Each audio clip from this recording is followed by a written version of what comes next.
Well, good morning, everyone, and welcome to the January 16 to 2020 Unit Leader Briefing. Good to see many of you on today. We are recording this as usual, so it will be available for you to review later. And for those who are just watching this recording, we appreciate you doing so. This is some really important information we're talking about today that's timely as well. So I'll run through the agenda, and if there are additional items we want to visit with after the agenda, we can do so. So today, of course, the main topic is NASEB Legislative Day. So a really important event for the entire university, not just Nebraska Extension, that I'll be talking about here in just a moment. Of course, we'll be visiting about what Extension Board, NASEB Director participation looks like, in addition to unit leader and other Extension professional participation. We also have a legislative update scheduled as a webinar the evening of January 30th that we'll talk about. And of course, NASEB Legislative Day is on February 5th. And so we'll discuss registering and how we prepare for that important conversation. A part of that conversation is storytelling and messaging.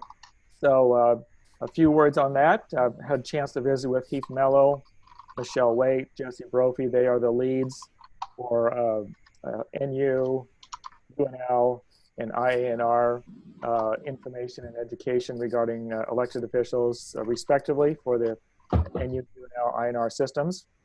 And also, I want to finish up talking about the Extension Board input process for educators and assistants that we talked about at the last unit leader briefing. And so we're getting ready to launch that input survey feedback system next week.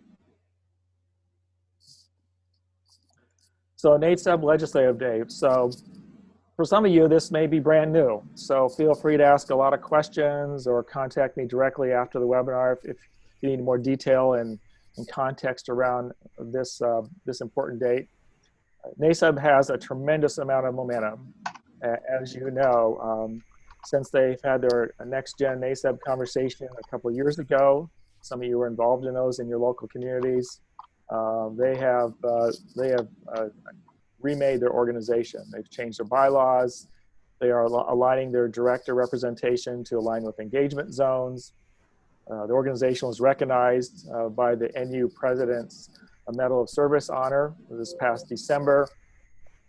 And NASEB is now looked upon as having one of the most successful information, education, advocacy events on behalf of the University of Nebraska, which I think is really, really high praise for the work that all of you have been extremely instrumental in coordinating at the local level. So all that credit goes to you and working with your Extension Board members and NASEB directors to make this happen, because I realize that's exactly where we are at.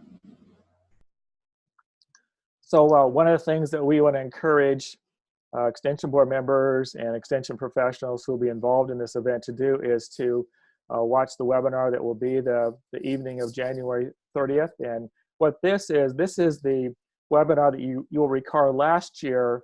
We had an event the evening before the Legislative Day in the East Campus Union. And the feedback we received, not only did we have a lot of technical difficulties that evening with microphones, but the bigger picture question was, well, maybe we should do this webinar a little farther in advance. So those who can't view it and hear the message live would have a chance to watch and view the recording, and at least have a few more days to digest with what you hear in the webinar, so you can prepare in a better way for the actual NASEB legislative engagement date. So we're doing that the evening of 30th. More details about that in a moment. We'll talk about, this is about sharing extension stories and support for the NU system, UNL, INR extension. That's all part of this conversation on this date. So Chancellor Green will be our keynote speaker on NASEB Legislative Day. And we'll recognize again the fact that the NASEB received the Presidential Medal of Service. And what's really cool is NASEB has chose to purchase a framed matted certificate similar to what the organization received as recognition for this award. And they're purchasing one of those for every extension office in the state. So those will be available at the NASEB Legislative Day Luncheon that day for you to take home to your respective office or offices and proudly display in a visible place, hopefully where customers, clientele can see it. It would be a continual reminder of how important that connection is between Nebraska Extension and the university and county extension boards, how we're all on one team. We'll finish up towards the end of the program on the 5th with NASEB's awards for staff, support staff, volunteers, youth, etc. And then we'll wrap up the day with a reception with the new engagement zone coordinators. So what is the unit leader role in this process? So this question has been asked me a few times in the last couple of weeks, and I think it's a great question. So your role will vary, first of all, based upon the amount of experience that your extension board members may have with this event, how confident they are in having conversations with the elected officials. So their experience and skill set will have something to do with this. But in a nutshell, the role is to help coordinate, encourage, and coach extension board members. So, for example, if you have extension board members who are willing to make the contact with the state senator's office and set up the appointment and all that, that is great. In some cases, you might have to encourage them to do that, coach them to do it. Frankly, in some cases, you may end up doing it just to make sure it gets done in a timely fashion. The same when we go to the state capitol is we should always strive to have our extension board members on the front line. We can be there to support. We can be there to add context around programming we're doing that may come up in the conversation. But we really want our stakeholders to be telling the stories about their experiences as individuals, about their family, about their businesses, about farms and ranches, what we're doing in schools, all of that. We'll talk more about how they can tell a story here in just a moment. But one of the things I'd like everyone to think about is every extension board is in a different place as far as readiness to have these conversations with the elected officials. And today we're talking about the NASEB Legislative Day and state senators, but everything that we talk about in regards to storytelling and messaging is very relevant for them to have the similar conversations with their county board members. So this is really a capacity building opportunity to help them learn how to do this, to develop the courage to do this, the confidence, and empower them to eventually take the lead. And I would guess that on most of your boards, you likely have maybe 1 or 2 board members that could do this very easily today. You have another group who's just needs a little training and encouragement and help to be successful. And you may have a handful that this just isn't their thing. And I understand that. But we do want, are striving to have every extension board represented at the meeting this year. With NASEB's reorganization, the way voting occurs on NASEB issues, it's not individual members voting, it's by office. So each extension board, I should say by extension board, so each extension board has a vote on the issues that might come up during the business meeting. And so there'll be a delegate as you register. There'll be one person who will receive a card in their hand, and they will be the official kind of voting delegate of the extension board on behalf of the rest of the board that day. NASEB directors are always out there available to assist, and I realize there are a few vacancies out there. We also have some amazing NASEB directors today that would be very helpful if you're interested in having them join you for what you might anticipate to be a difficult conversation, or if you have a difficulty scheduling a meeting with a state senator, perhaps they have a connection with that individual and we can help in that regard as well. So you just have to let me know or your local NASEB director know if you're interested in some of that assistance and support for the December or for February 5th. So these are some things I'll hear on an occasional basis about why perhaps a county doesn't have to have representation at NASEB, or why it's not necessary to contact a state senator. And you probably can all relate to these. So sometimes we feel like our state senator already understands extension. and there's no reason to have this conversation, or that we've already had a conversation with our state senator or senators, and so why do it again? Well, one of the things we embarked on last year is thinking about this as more of a year-round conversation versus a once-a-year conversation.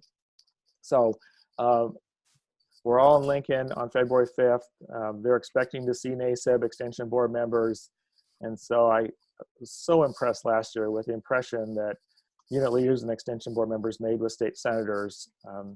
I've been hearing about this all year long, what an impression all of you made. It was the numbers, it was the fact that you connected with almost every state senator. We were like at 47 or 48 of the 49 senators we had conversations with, which is just unheard of. So it is an important opportunity. Sometimes we think we're bothering busy people, and obviously state senators are really busy, but the only way they hear our voice is if we carve out a time with them to have that conversation. Sometimes if we're having a hard time, difficult time scheduling with a state senator, it could be because we're asking a paid university faculty or staff member to make that contact. And so that's where bringing in an Extension Board member to make the contact, to make the ask as a constituent is very powerful, because there's not too many elected officials that are going to turn away a constituent. And I realize that a lot of you are constituents as well, just like I am. I have my state senator. And so it's just more powerful if we have our volunteers in that front seat.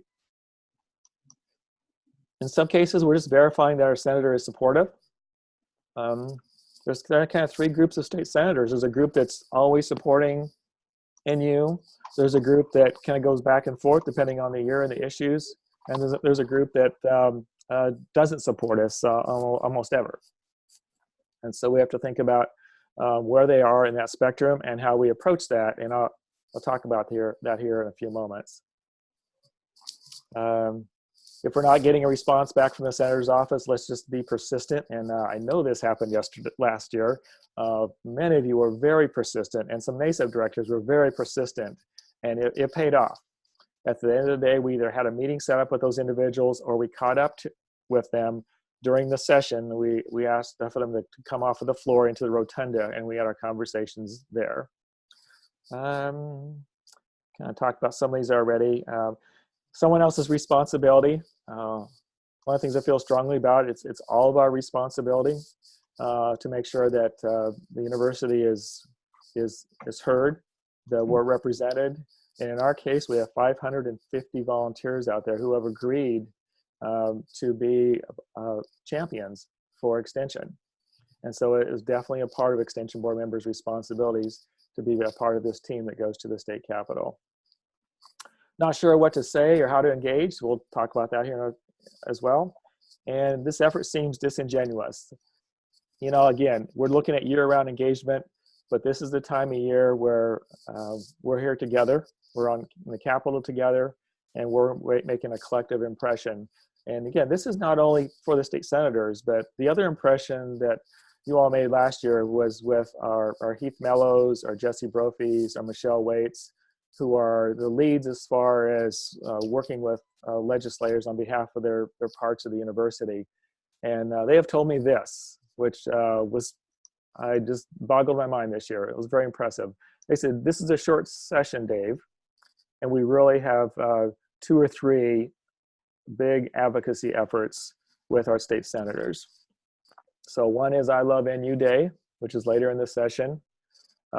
Ag Builders had their event yesterday, which was very successful. They touched base with about 20 senators, as I recall. But NASEB is leading the way. NASEB is one of the best organized, most impactful conversations we have with our state senators. And so I just kudos to all who have been a part of that, making that possible in the last year or two. So these should not be excuses at all. There are a lot of reasons to engage.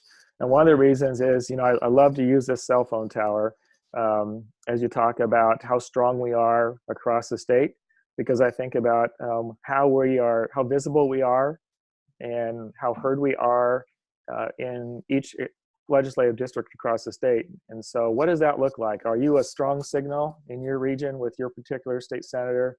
Or is the signal kind of weak, or is it non-existent? What exactly is the status? regardless of what it is, we know we can make it better. Or if it's very strong, we can keep it there where it needs to be. While I'm here, I'll just comment that, and I sent an email out, but I want to just reiterate this. So if you happen to be a part of a large legislative district, what we've asked for in the past is that, and this year, is that the unit leader and the extension board in the county where the state senator resides, we'd like you to take the lead in connecting with that respective senator. There are other scenarios where maybe there is someone else in the legislator's district, a unit leader or extension board member, who has a better relationship with him. And if you want to delegate that or decide among your legislative district who takes the lead, that's perfectly fine. But we just need to make sure that contact happens, and then that information is, as far as when the meeting is going to happen and who will be attending, is sent to Linda Temple. So reasons to engage. Number one, find out what they know about Nebraska Extension. It could be an opening question that you ask about. The second question is closely related but a little different. Sometimes we feel like our senator supports us, but it'd be interesting to find out how they view extension and how they talk about extension, because I'm friends with some state senators who are supporters of extension, but when they talk about extension, sometimes I cringe because they're not telling a contemporary story. It's nothing like the way we operate today, the level of expertise we bring to constituents today. So verify that they are telling our story on our behalf, the way we want it to be shared, because those stories are shared throughout the state capitol. Obviously, this is a huge opportunity to impact our senators about the impactful work that we do in your county, in your region, across the state. If you have a senator in your region who is a great advocate for us, very supportive, one of the things you can ask them to do, and if you feel comfortable, if you feel we're at that place with that individual, is ask them to serve as an ambassador for us with other state senators who might not be as supportive. So maybe there's some talking point stories you can share with your senator that they could use as they converse with other state senators as they make decisions throughout the legislative session. We will run into some less than supportive senators, and we did last year, and we will this year. And they may go to a very negative look based upon an experience they have with one of the campuses. Maybe it's around property taxes. It could be a number of things that they are not very pleased about. What I would encourage you to do, if that's the way the conversation begins, or if that surfaces during conversation, I would encourage you just to acknowledge that that's unfortunate, but would they mind talking about some of the really neat things going on with Nebraska Extension in their district, because that's what you'd like to share with them today. Just try to turn the corner on that conversation, and don't spend their time or your time talking about issues which we really can't engage in. It's not in our best interest. It's not being supportive of our own institution, but turn the tide to talk more about the great things Extension's doing in the region. And in almost all cases, that they will acknowledge that is the fact, and they recognize that Extension is important to their constituents. Talked about number 6, number 7, just experiencing the legislative process. You probably have board members who haven't been to the state capitol since they were 7 or 8 or 9 years old. And so just being in the state capitol during the legislative session is an empowering experience by itself. And there's just a certain energy that comes from that. And so this is not just an information, education, advocacy effort, but it's also leadership, a professional development experience for your board members as well. And obviously, at the end of the conversation, thank our state senators for supporting NU and supporting Nebraska Extension. You know, we're not asking for budget this year because the budget is set. This is the second year of the biennium. That is why it's a short session. But we can just thank them for their ongoing support of NU, UNL, and Extension. So the legislative update is, this is the webinar I mentioned earlier. This is the evening of Thursday, January 30th. So 7:30 to 8:30 p.m. Central Time, so a little earlier Mountain Time. And we will have Heath, Michelle, and Jesse all with us. And this is intended for extension board members, unit leaders. This is kind of setting the stage for some more tips and advice on how to engage with state senators. They will, by that time, have a read of how the session is progressing. They may have some suggestions on talking points, tips on how we should engage with senators at that point in time. I mean, all this is real time in the unicameral, so this will be about a week out from our big day. So a nice update. This will be recorded for those who cannot make it live this evening, and then I'll be visiting with Heath and Michelle and Jesse to see how comfortable they are in the way we distribute this and how we distribute the Zoom connection information. We've had some requests from board members to view this from their home that evening. I need to find out if that's okay with Heath, Michelle, and Jesse, or if they'd rather have this shared more in-house through you to your respective extension board members in maybe a recording format if they can't watch it at your office live that evening. So more to come on that, but it will be recorded. It will be available for that week leading up to February 5th, so that hopefully everyone has a chance to watch it and learn from these experts before the 5th. We just want to be a little sensitive to some of the advice and suggestions we might have from these folks that evening. On the 5th, very similar agenda to last year. One change is that instead of picking up the senator's packets at the Blue Cross Blue Shield building just west of the Capitol, you can pick those up in the Cornhusker Hotel. It's actually in the kind of commons area lobby, not in the hotel lobby, where the meeting rooms and such are. So we'll have the packets there, and that's where most of you will be parking likely, so that'll be more convenient, and that's where we're coming back to later in the day. So we decided just to have our check-in desk there. We hope that most of the Senate meetings can be set up in the morning, and we have basically from 8:30 to 11:30 to make that happen, and we're very successful doing that last year. I know it's inevitable that some senators may not be able to meet until 1 o'clock or another time during the day, and that's fine. It's the most important conversation of the day is to meet with a state senator. So whenever it works for you and your extension board is perfectly fine. And I know that in our urban situation where we have a lot of state senators, that Jane and Karen are working on coordinating that effort, that some of those meetings end up even happening the day before or day after if they need to, because they're engaging so many senators in a short period of time. So 11:30, remember last year we all went to the balcony in the Warner Chamber where the senators were working, doing in session, and NASEB and company were recognized for being there that day. And it's likely that Senator Stinner will acknowledge that NASEB was there. I think that the Senator Stinner did it last year as well. So that's always very cool. That ensures that pretty much every senator knows that we are there. 11:45, we move over to the Cornhusker for our luncheon. This year, we're going to do the NASEB business meeting during lunch. It's going to be much shorter, more focused, so that we have as many extension board members there as possible. At 1 o'clock, Ronnie Green will join us as our keynote speaker. 1:30, we do the NASEB Awards. 2 p.m. is the coordinator reception. And then we're finished by 3 o'clock, and the NASEB directors will have their business meeting that afternoon. So in the senator packet, what you'll find, I'll talk about that in a moment, I guess. So in the senator packet will be the red UNL folder, right? And you'll have your county impact report or reports for the respective district. Varner Hall is providing us an updated NU economic impact summary. So that's number of students in the senator's district. It's the number of alumni in their district, and some economic impact factors the university has documented.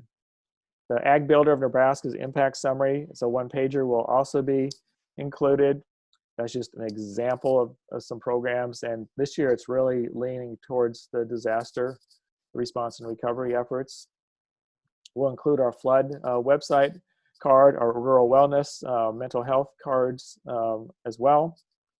we'll provide, there'll be a Nebraska Extension Response wristband in the folder. Those were purchased by NASEB, and that's something that NASEB wants to include in the packets. And then we'll have some I Love NU decals in there as well. So this will be the packet that will be at the Cornhusker in the morning. You can pick up, and will be customized for your respective senators.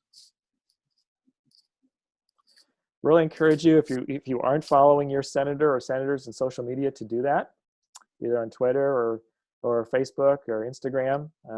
There's a handful out there that have multiple handles in social media, and try to get a photo of your group, your delegation with your senator that day, and then tweet it out, put it on their Facebook site if you can, and also put it on the NASEB has a Facebook presence now too. So it's UNL NASEB, and they also have a Twitter handle which is the same. So post it to both places if you would, so we can spread the word about the advocacy that happened that day, and that can live on for a while and be shared with many others who weren't there that day. And if you're a social media user, I encourage you to retweet some of these posts that are happening by your colleagues and extension board members, so we get a lot of mileage out of this engagement with our senators. Some tips for success. So mentioned earlier, make sure we're coordinating among our board members, our NASEB director. This is about building volunteer capacity, so always keep that in mind and be asking your extension board members questions about, maybe, would you feel comfortable doing this, making the contacts this year, or what is your story? Ask them if they have any questions about how to engage the senator once you're at the Capitol. Ask a lot of inquisitive questions and coaching questions to get a feel for where they are at and how you can best help them. This meeting time with the senator, again, I know this goes without saying, but we try to be very accommodating and meet when they can meet. If they can only meet for 10 minutes, 10 minutes is awesome. If they say, I don't have an appointment that day, but just pull me off the floor that day and we'll meet in the rotunda for a few minutes, that'll work as well. We'd rather, our preference is to have a set meeting time with them or their staff in their office. But if we have to meet in the rotunda, we will certainly do that, just to have that opportunity to connect. It was so amazing last year. I know a few meetings got canceled last year because those things just happen inevitably in this circumstance. But it was fun watching groups who did have meetings canceled, then go right to the rotunda and pursue getting their senator to step off the floor for a few minutes to have a conversation. And we were very successful with that. It was extremely successful. So be persistent, and not in a rude way, but in a very interested way to have a conversation with your senator. We'll talk about the conversations here in just a moment, but think about what's going to be memorable. What will your senator remember about the time they spend with you and your board members on February 5th? What are you going to say? How are you going to present yourself, etc.? What's going to happen during the course of that conversation, and what are the topics going to be that will make that a memorable conversation? So I'm going to just pause there for a moment before I go on and see if there are questions you may have for the chat box.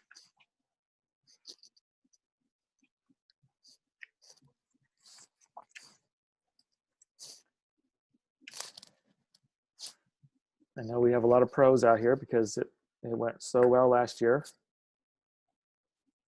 If you're new to extension in a new unit leader role, feel free to reach out to myself, reach out to a neighboring unit leader, talk to your extension board members about what this looked like last year. This may be brand new for some in our system, so there's a lot of support to help you work through the logistics of this.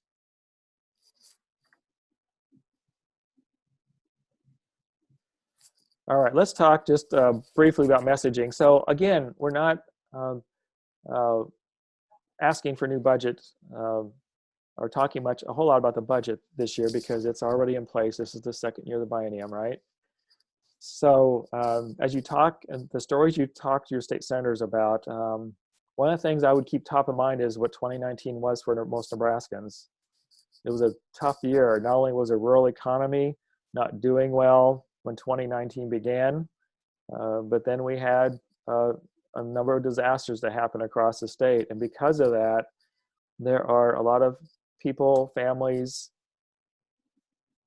farming operations, ranch operations that are in a tough place as we speak. And so I visited with Heath and Michelle and Jesse about this just recently. You know, one of the things you could assure your state senators of is that Extension is out there and across the state. We're by the side of your constituents. We're listening to them. We're programming to address many of the needs that are out there. But just know that we are there, and we'll be there to help Nebraska recover from these tough times. Also let them know it's just not about economics, but it's about mental health. It's about community wellness. And the fact that we're aware that that's the primary issue as well. And so we're not mental health practitioners, but we're paying attention to constituents, to the communities we work in, and we can help direct individuals. We're having workshops and programs that provide more awareness around these issues that will be helpful as well. The fact that disaster recovery efforts continue is very real. In fact, I can tell you, as far as our interactions with NEMA and FEMA, it feels like it has just begun. It just feels like it has just started. So the state is just now really getting coordinated and ramping up what some of the further recovery work will look like, what mitigation looks like in communities to help prevent some of this from happening in the future. So we still have a long road ahead of us here. And I know everyone plays a different role in part of that. So obviously this discussion depends on whether this is relevant in your area or not. Even if you weren't an area that was heavily hit by a disaster in 2019, you may have contributed in a significant way through developing publications, teaching, helping colleagues in other regions of the state. You can share that with your state senator and say, well, this is what we've been doing to contribute. Disaster recovery is one of Governor Ricketts' top 4 priorities in 2020. So this is important to our governor and a lot of other folks across the state. Obviously, what is notable impact in your county? That's one of the things you want to be thinking about first and foremost. You'll have your county impact reports, but what are the stories you want to tell about what's happening locally? Everyone should have a great story to tell here. The more personal it is, the better. Those are typically the things that state senators remember, are the stories. And the stories that they can maybe retell or share with others about what Nebraska Extension and the NU system is doing in their respective district. There's one topic I'd like you to avoid, and I mentioned it earlier, and that is property taxes. There's not much of a conversation we can have about this. It is a huge issue across the state, especially in rural areas. I would just strongly encourage you not to engage in this conversation. Definitely don't bring it up. And if it is brought up, as I mentioned earlier, try to work around it, turn the conversation to something more productive about why we are there and what Nebraska Extension can do versus what we have little influence on. So these are some ideas for rural senators. Obviously, we have a lot of urban senators as well. And I know that Karen and Jane know this better than anyone else. This varies district to district within your communities, but they might be interested in learning more about what does 4-H look like in the urban area. There's still a lot of stereotypes about what 4-H is, but there's so many cool things happening around STEM and robotics and in other areas that lifting those up would be new for a lot of state senators. They aren't aware of what 4-H looks like today.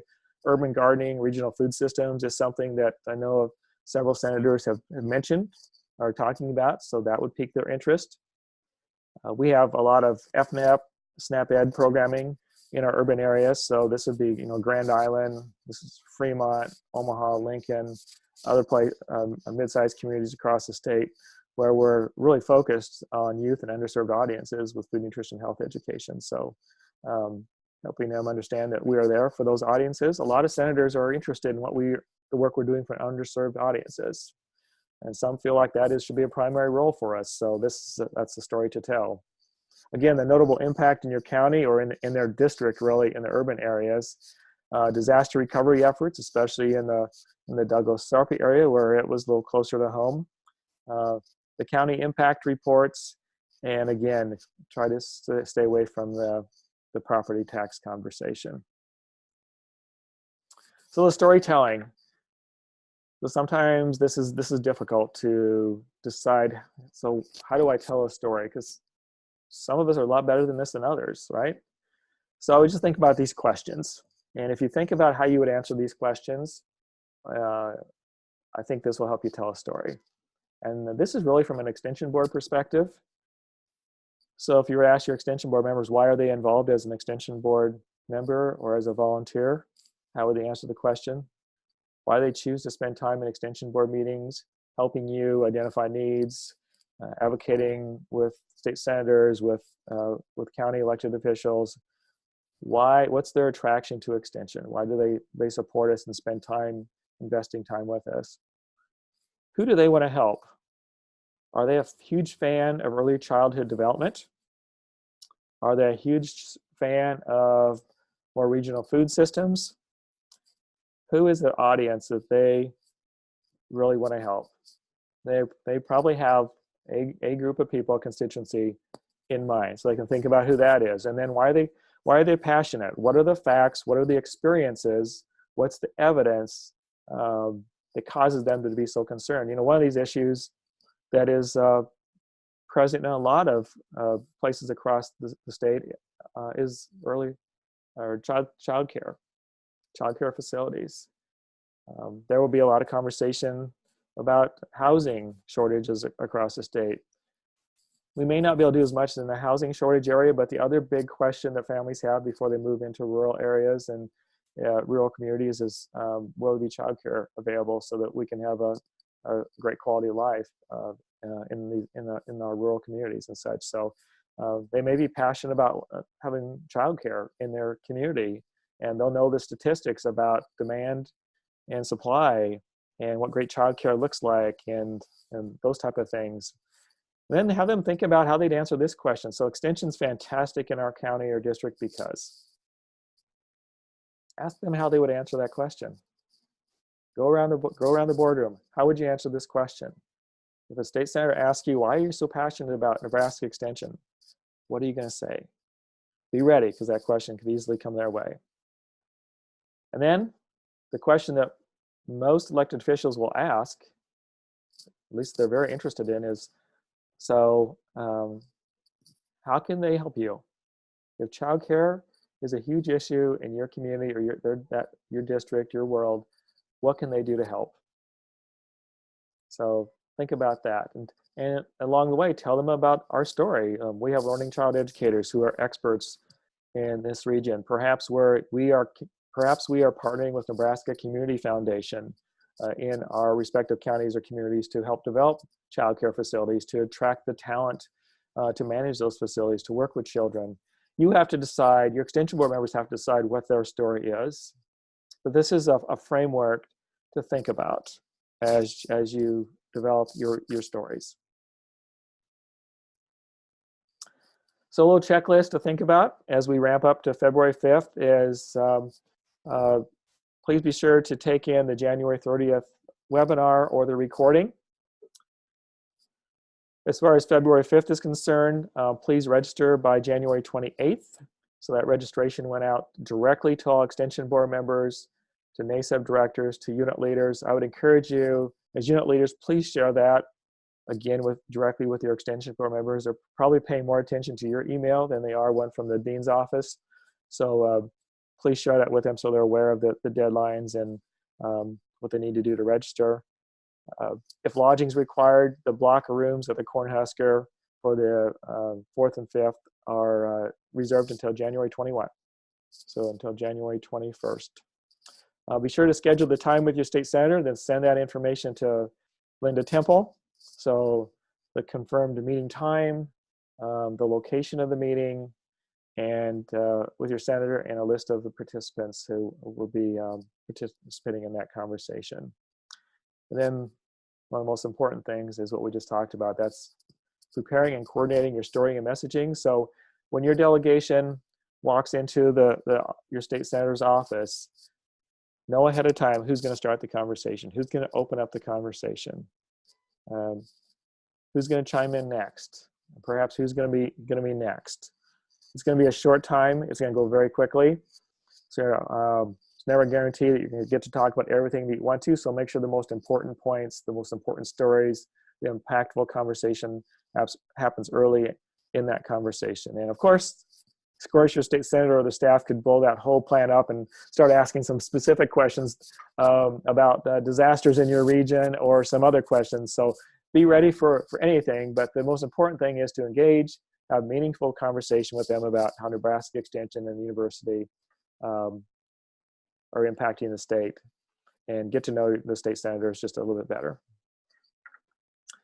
I think we have a question in the chat. So should we forward to do more? Okay, thank you for that question. So we sent the NASEB newsletter to Extension Board members that were in their positions in 2019. Of course, we don't yet know who the new members are for 2020. So please do forward that to your new members as well. They are certainly invited to participate in this event, and we'd encourage them to if you feel like that's a good idea in your situation. And actually, if you've had board members who have just left the board since December 31st, and you'd love to have them be a part of this event, absolutely invite them, bring them along. And in some cases, they could be the mentors.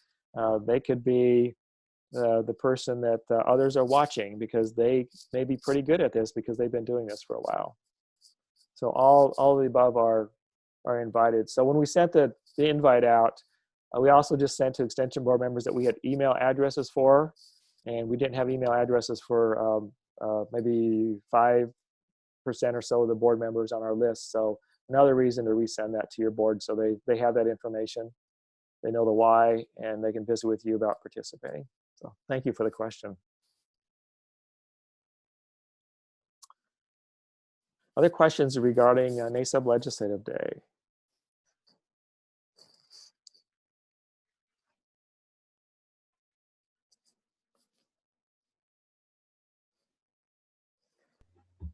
Dave, do we do anything? The governor is proposing that scholarship program. Is that off the books? Do we talk about that, or how about that issue? Oh, that's a great question, Gary. So yeah, that's one of those 4 items that the governor's talked about, is providing scholarship support for higher education. So this is at community colleges, state colleges, University of Nebraska students. So yeah, if that would come up in conversation, absolutely. We would love that. That provides more accessibility for students, and that's good for communities, families. So we encourage that.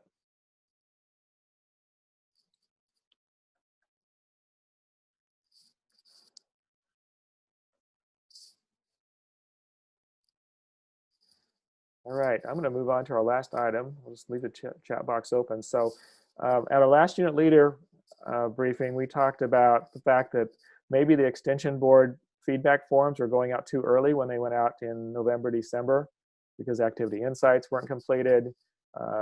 And so how could we make sure that Extension Board members could have a more informed way of chiming in on educator, assistant, and associate performance? And so suggestion was made that we move that back. So activity insights were due yesterday. So we're going to open up that Extension Board feedback form January 20th through the 31st.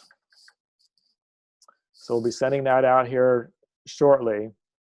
And the idea is that as unit leaders, you'll be responsible coordinating this in your office and making sure your board members have the activity insight document to review. This will give the board members a 2-week period to give us feedback. I think that's plenty of time, because typically individually they respond or they don't to these type of things. And so I think it's a great idea. They will have a chance to be more informed. Obviously, kind of goes back to the earlier question. This is for Extension Board members who were in their positions in 2019.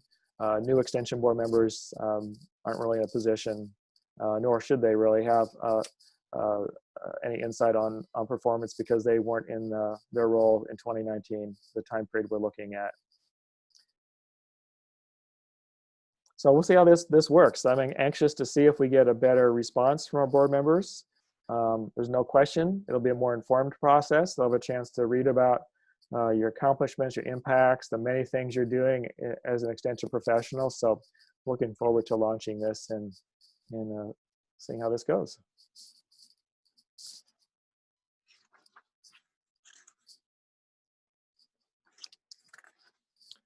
All right, questions?